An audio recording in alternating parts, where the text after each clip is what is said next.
नमस्कार बच्चों, आज हम देखेंगे कक्षा 9 हिंदी मीडियम का हिंदी विषय जो क्षितिज भाग 1 है।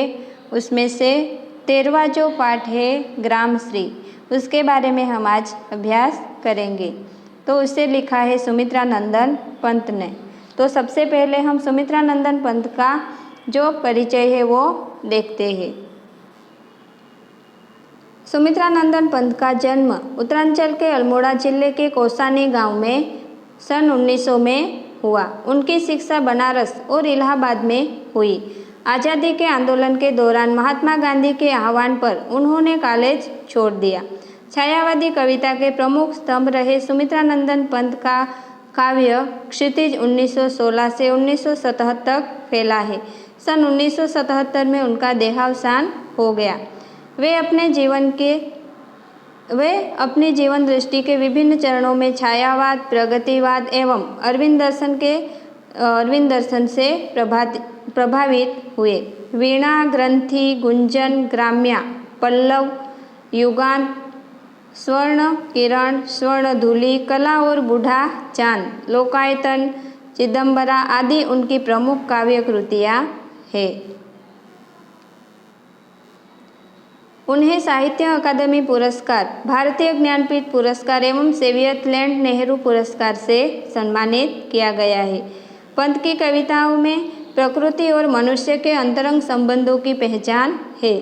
उन्होंने आधुनिक हिंदी कविता को एक नवीन अभिव्यंजना पद्धति एवं काव्य भाषा से समृद्ध किया है। भावों की अभिव्यक्ति के लिए सटीक शब्दों के चयन के कारण उन्हें शब्द शिल्पी कवि कहा जाता है।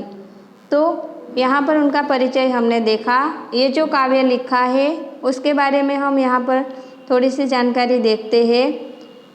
ग्रामश्री कविता में पंत ने गांव की प्राकृतिक सुषमा और समृद्धि का मनोहारी वर्णन किया है।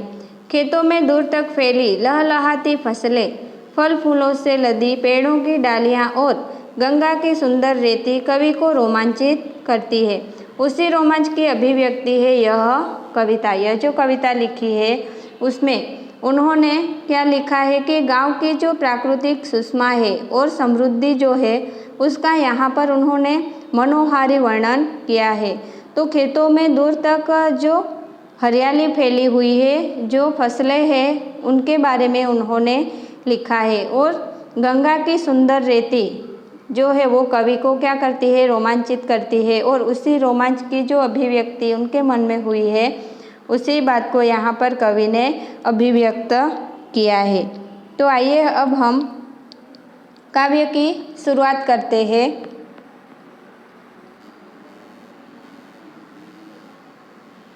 काव्य का नाम है ग्रामश्री। फैली खेतों में दूर तलक मखमल की कोमल हरियाली, लिपटी जिससे रवि की किरणें चांदी की सी उछली जाली। तिनकों के हरे हरे तन पर हिल हरित रुधिर है रहा झलक, श्यामल भूतल पर झुका हुआ नभ का चीर नीलमल नील फरक। यहाँ पर ये जो गांव की प्राकृतिक सुषमा और समृद्धि है उसका यहाँ पर कवि ने मनोहारी वर्णन किया है। और वो कहते हैं कि गांव के खेतों में दूर दूर तक क्या हुआ है कि मखमली कोमल हरियाली फैली हुई है। उस पर जब सूरज की किरणें पड़ती है तो कैसा लगता है कि जैसे चांदी की जाली बिछी हुई है और हरे हरे तिनके हिलते हैं। तो ऐसा लगता है कि जैसे उनमें हरा रक्त बह रहा हो। हरी भरी धरती पर फैला ये आसमान मानो धरती को बाहों में भरने के लिए क्या कर रहा है, वो श्यामल भूतल पर झुका हुआ नभ का चीर निर्मल नील फलक। तो वह मानो धरती को बाहों में भरने के लिए झुका हुआ हो ऐसा लग रहा है। आगे कवि कहते हैं, रोमांचित सी लगती वसुधा आई जो गेहूँ में बाली। कि वसुधा यानी क्या, धरती। कवि कहते हैं कि रोमांचित सी लगती वसुधा आई जो गेहूँ में बाली। अरहर सनई की सोने की किंकिणियाँ है शोभाशाली, उड़ती भीनी तैलाक्त गंध फूली सरसों पीली पीली। लो हरित धरा से झांक रही नीलम की कली तीसी नीली। यहाँ पर कवि क्या कहते हैं कि जौ और गेहूं में बालियां आ जाने से धरती खुशी और रोमांच से क्या हुई है, भर गई है।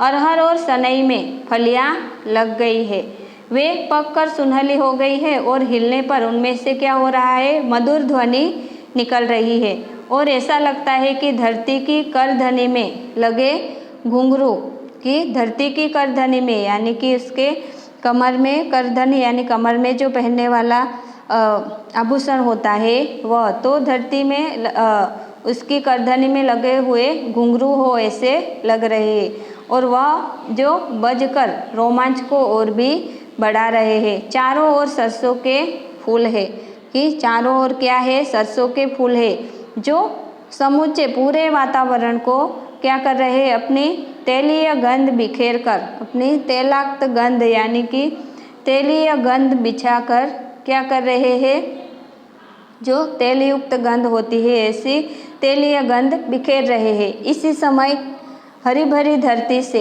अलसी के नीले फूल नीलम पत्थर के नगीने की तरह क्या हो रहे हैं, दिखाई दे रहे हैं, ऐसा यहाँ पर कवि कहते हैं।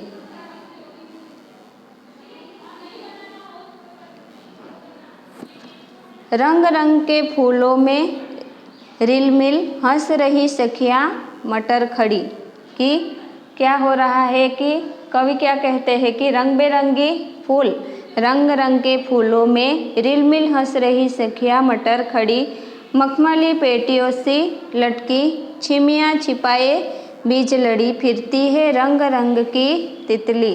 रंग रंग के फूलों पर सुंदर फूले फिरते हैं, फूल स्वयं उड़ उड़ वृत्तों से वृत्तों पर, कि यहाँ पर कवि क्या कहते हैं कि यहाँ पर क्या हुआ है कि खेतों में रंग बिरंगी फूल खिल उठे हैं और वो भी कैसे, बैंगनी और सफ़ेद फूलों वाली मटर को देखकर कैसा लगता है, कवि कहते हैं कि मटर सखियों के साथ हंस रही हो, मटर की जो मटर जो है वह सखियों के साथ हंस रही हो ऐसा लग रहा है और दूसरी तरफ उनमें सुनहली फलियां भी लटक रही है, तो इसके साथ उनकी जो फलियां है वो भी लटक रही है, जिसे देखकर कैसा लगता है कि वे मखमली पेटियों में किसी रत्न को छिपाए हुए हैं। मटर अपनी मखमली पेटियों में यानी कि मटर के जो दाने होते हैं वो अंदर बंद होते हैं, तो मानो वो कैसे अपने दानों को छिपाई बैठी है, मानो कोई रत्न को छिपाए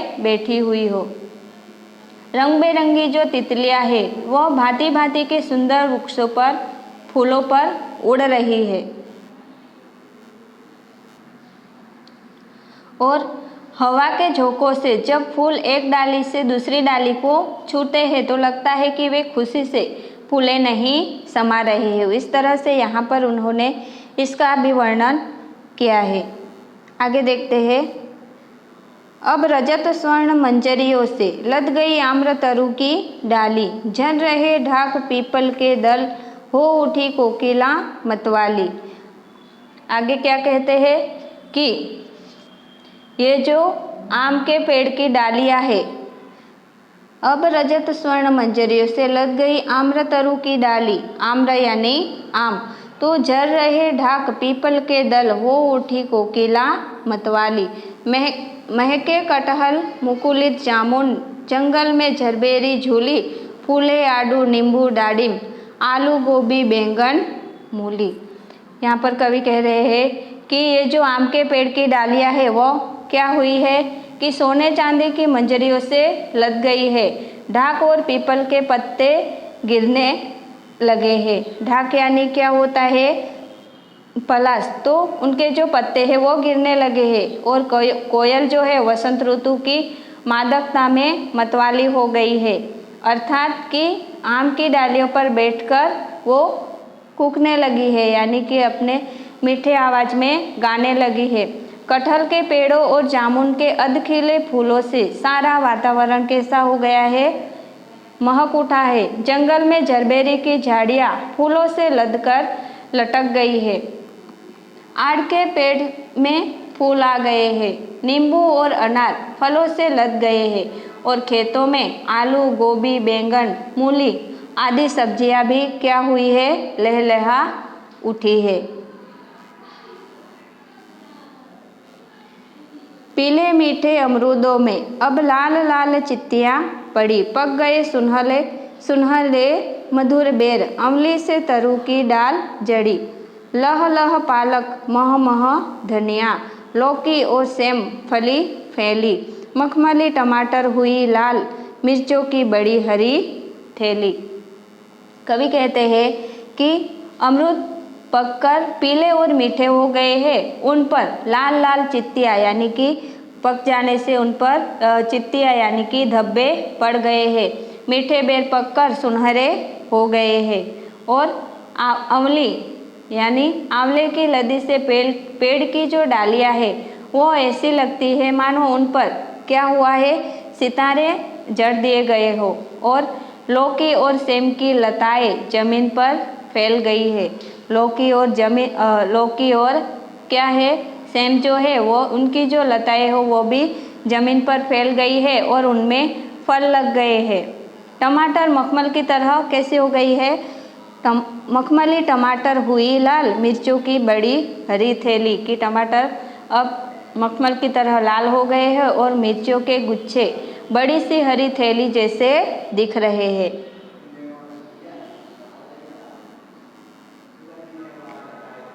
बालू के सांपों से अंकित गंगा की सतरंगी रेती, सुंदर लगती सरपत छाई, तट पर तरबूजों की खेती, अंगुली की कंघी से बगुले कलगी संवारते हैं कोई, तिरते जल में सुरखा पुलिन पर मगरोठी रहती सोई। कि कवि कहते हैं कि यहाँ पर ये जो गंगा के किनारे क्या है, सतरंगी रेत पर बनी जो टेढ़ी मेढ़ी लकीरें हैं, उन्हें देखकर लगता है जैसे वे लकीरें सांपों के आने जाने से बनी हुई है। नदी किनारे पर तरबूजों की खेती है और रखवाली के लिए बनाई गई सरपत की झोपड़ियाँ जो है वो बड़ी ही सुंदर लग रही है। तट पर पानी में खड़े बगुले क्या कर रहे हैं कि सिर खुजला रहे हैं, जिसे देखकर लगता है कि वे अपनी अंगुली से अपनी कलगी में कंघी कर रहे हैं। पानी में सुरखाब तैर रहे हैं और किनारे पर जो मुर्गा भी है, मगरोठी नामक जो पक्षी होता है वो क्या है कि वो पक्षी सोया हुआ है।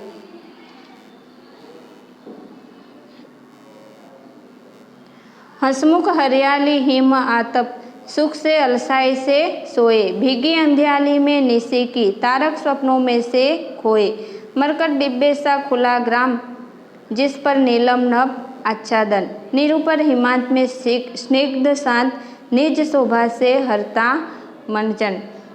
आगे कवि कहते हैं कि वो गांव की सुंदरता का वर्णन करते हुए कहते हैं कि हरियाली पर सर्दी की धूप पड़ती है तो लगता है कि हरियाली हंस रही है, सर्दी की धूप चमकते ही लगता है कि हरियाली अलसा कर सो गई हो। ओज से रात भीग चुकी है, चारों की चमक यानी कि चारों ओर जो तारों की जो चमक है वो फीकी पड़ गई है और वे सपनों में खोए से लगते हैं। सुंदर गांव पन्ना नामक मोतियों से मानो ये जो पन्ना नामक जो रत्न है वो मोतियों से भरे खुले डिब्बे के समान प्रतीत हो रहा है, जिस पर नीला आसमान छाया हुआ है। सर्दी के अंत के साथ एक कोमल सुखद शांति छाई हुई हो ऐसा लग रहा है और गांव अपने मोहक सौंदर्य से लोगों का मन अपनी ओर खींच रहा हो ऐसा यहाँ पर लग रहा है। तो यहाँ पर हमने कवि का जो प्रकृति के प्रति अपना रोमांचकारी जो अनुभव है वो हमने देखा। तो यहाँ पर ये काव्य पूरा होता है। आप लोगों को यह काव्य अच्छे से पढ़ना है, उनके जो शब्द के अर्थ है वो भी समझने हैं, लिखने हैं और यहाँ पर जो प्रश्न दिए गए हैं वो आप लोगों को लिखने हैं।